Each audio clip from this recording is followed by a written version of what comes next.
Listen closely, my dear friends. A positive mental attitude is not about pretending everything is fine. That kind of forced optimism cracks the moment life gets hard.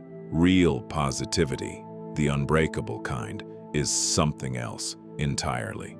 Most people believe their state of mind is decided by what happens to them. Good day, good mood. Bad day, bad mood. They're leaves in the wind, their inner world blown around by every event, every setback, every piece of news, and so their attitude is fragile, always one bad moment away from collapse. The Stoics built something far stronger. They knew that a truly positive mind isn't one that never faces darkness.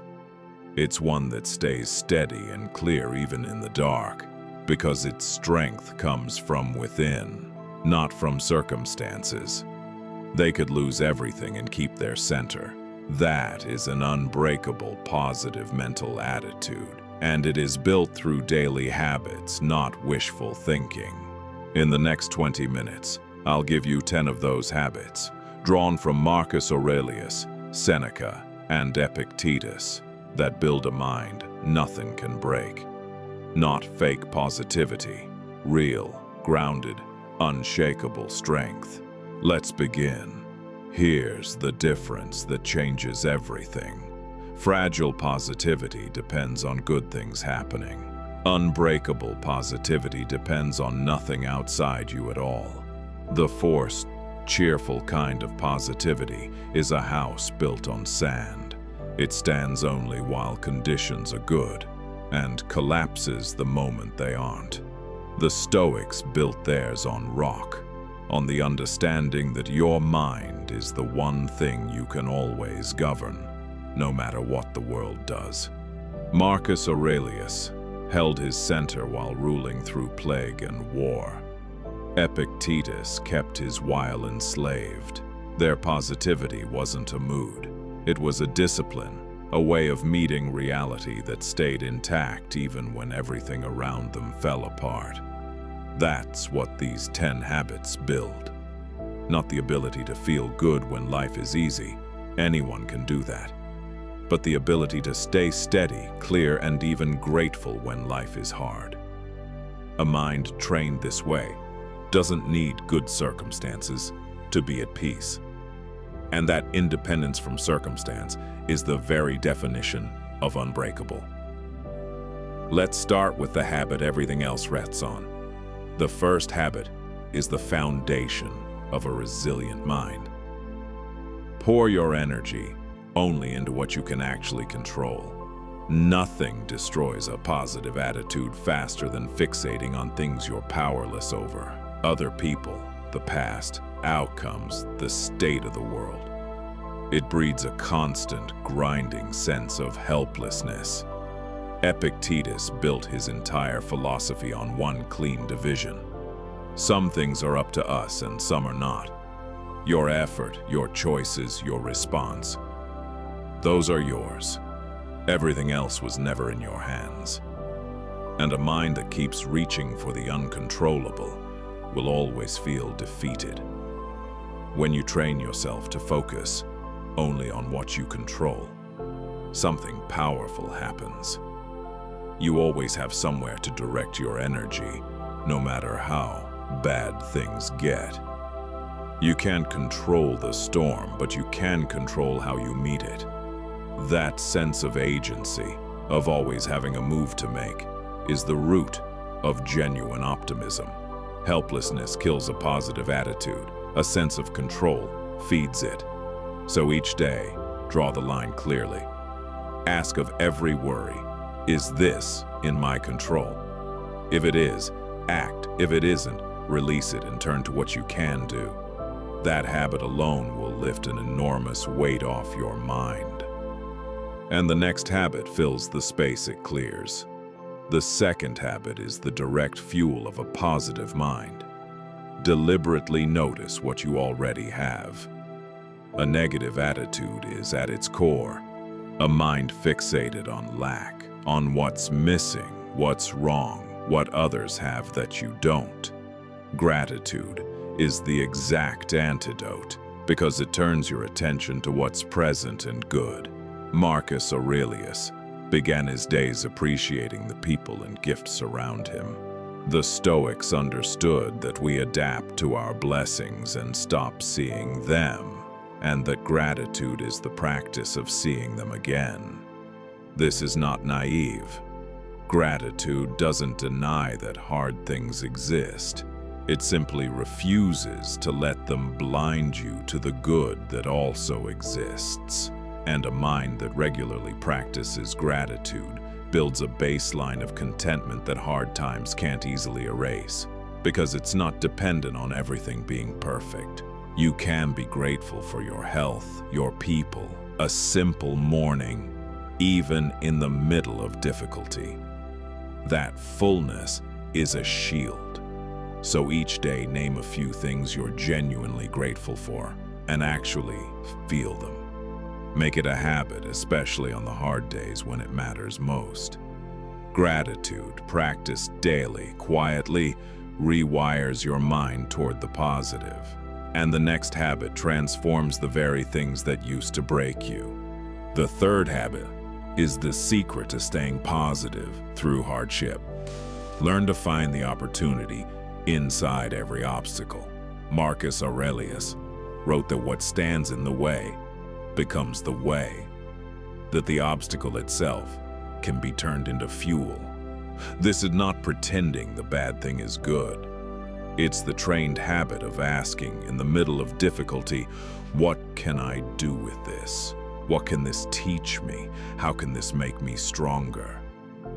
The Stoics saw every setback as raw material for growth, and that reframe kept them from being crushed by things that would break other people. This habit is the engine of resilient positivity because it changes your entire relationship with adversity. When you believe every obstacle contains an opportunity, hardship stops being something that only happens to you and becomes something you can work with. You're no longer at the mercy of your circumstances. You're mining them. And a person who can find the opening in every difficulty is nearly impossible to defeat. So when something goes wrong, train yourself to ask, what's the opportunity here? What can I learn, build, or become through this? You won't always find a silver lining, but the habit of looking for one keeps your mind oriented toward growth instead of despair. And the next habit prepares you so hardship never blindsides you. The fourth habit protects your positivity from being ambushed. Calmly expect that some things will go wrong. This sounds like the opposite of positive thinking, but it's the deeper version of it. The Stoics practiced imagining difficulties in advance, not to feel bad, but to remove their power to shock. Seneca knew that misfortune weighs heaviest on those who expected only ease. The person who expects a perfectly smooth life is shattered by every bump. The person who calmly expects some hardship meets it with steadiness because they were never under the illusion it wouldn't come. Here's why this builds a positive attitude rather than a gloomy one. When you're prepared for difficulty, it doesn't destroy your peace when it arrives. You're not naive, so you're not devastated. And paradoxically, the person who has accepted that hard things will happen is freer to enjoy the good things because they're not living in anxious denial of reality. Their positivity is durable precisely because it's built on truth, not fantasy. So each morning, briefly and calmly, acknowledge that the day may bring difficulties, and picture yourself meeting them with composure. It's not pessimism, it's armor. You'll find that almost nothing can knock you off balance once you've stopped expecting a life without bumps. And the next habit puts you in charge of what things mean. The fifth habit hands you the pen that writes your reality. Consciously choose how you interpret what happens. Epictetus taught that we are disturbed not by events but by our judgments about them. The same event, a job loss, a criticism, a change of plans, can be a catastrophe or an opportunity depending entirely on the meaning you assign it. And that meaning is a choice, even when it doesn't feel like one. Most people let their judgments happen to them automatically and then suffer the negative story their untrained mind tells. The Stoic takes hold of the pen and writes a wiser one. This is the deepest habit of a positive mind. Recognizing that between what happens and how you feel about it lies your interpretation, and your interpretation is yours to shape. You can look at a setback and judge it. This ruins everything, or this is redirecting me. Same event, completely different inner world. The habit is to catch your automatic negative judgment and ask, is there a truer, more useful way to see this? So when something happens, notice the story your mind is telling and choose a better one where you can. Not a delusional one, a wiser one.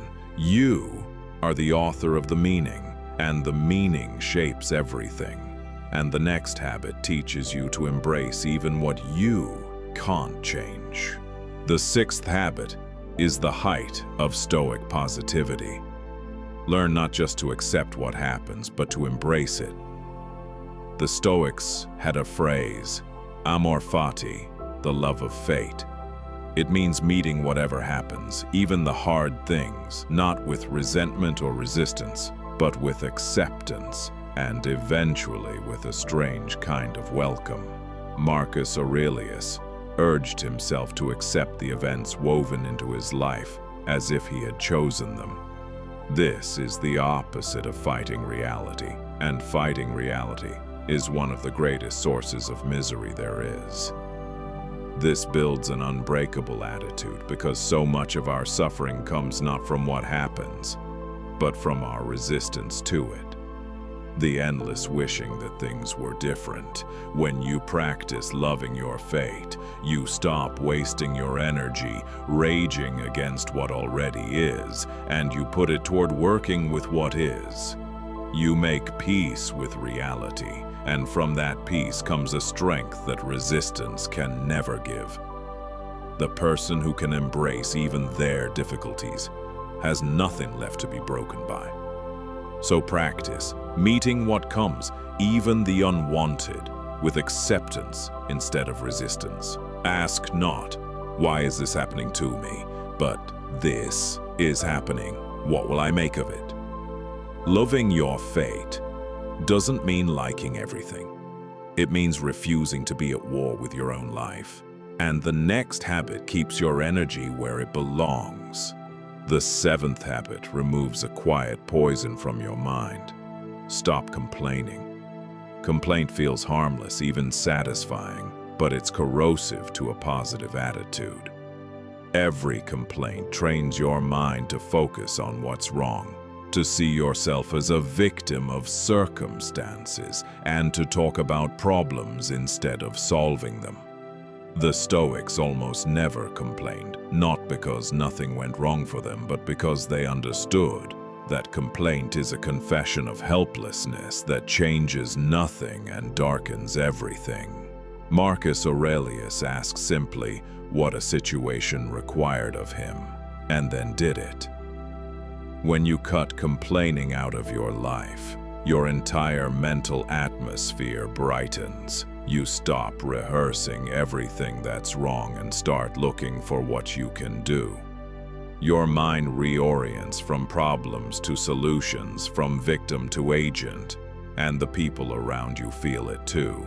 The person who complains constantly drags every room down, while the one who stays solution-focused lifts it. So, catch yourself in the act.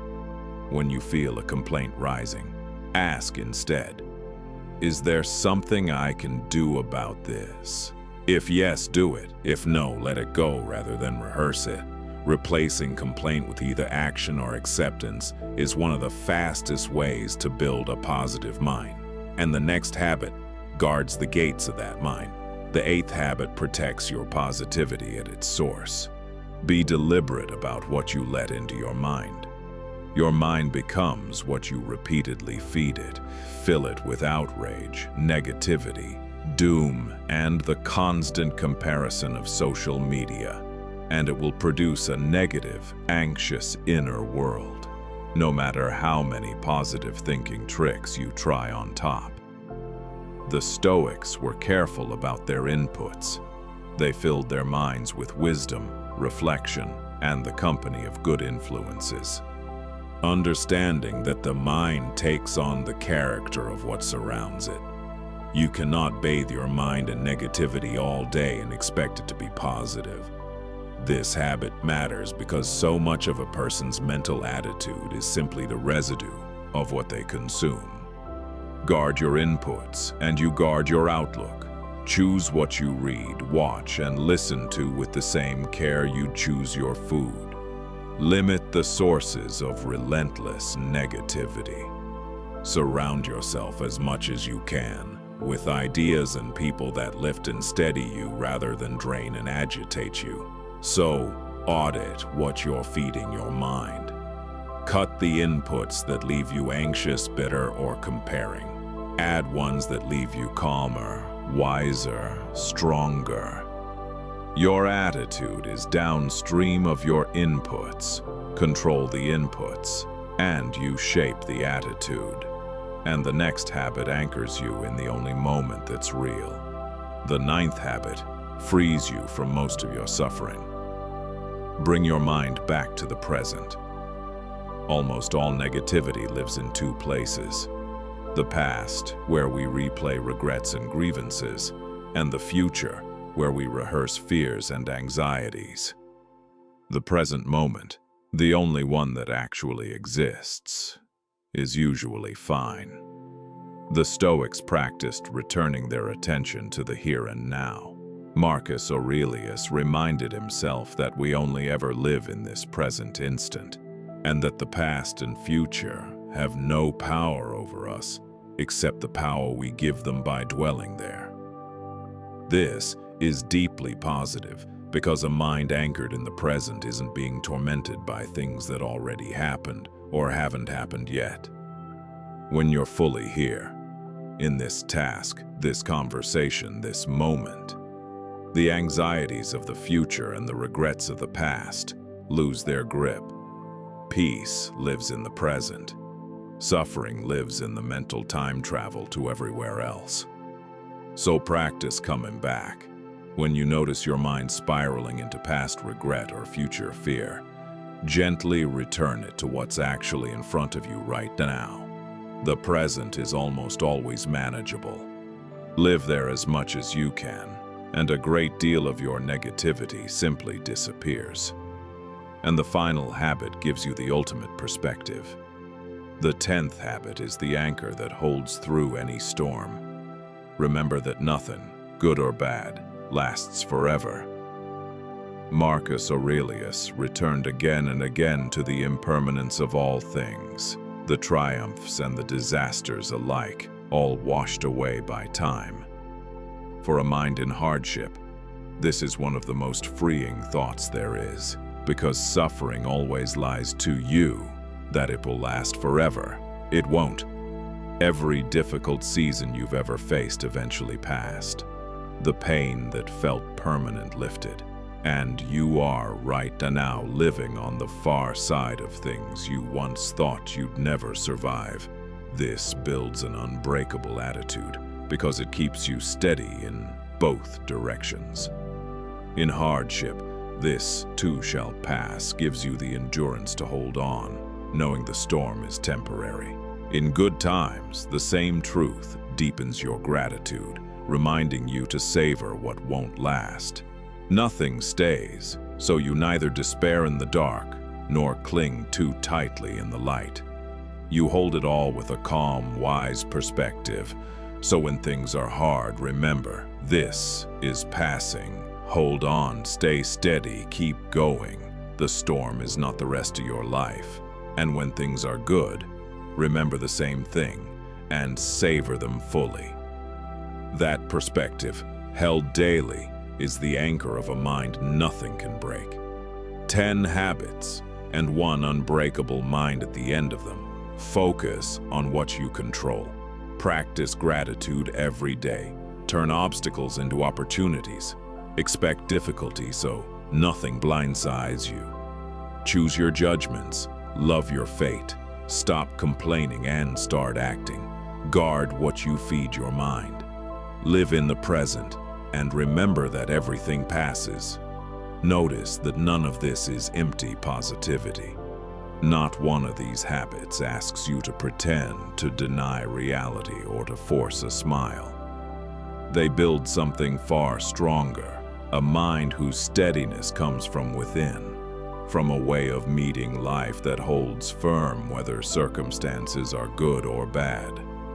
That's the difference between fragile optimism and unbreakable positivity. The first needs the world to cooperate, and the second needs nothing but your own trained mind. You don't need all 10 today. Pick one, practice it until it becomes part of how you think, then add another.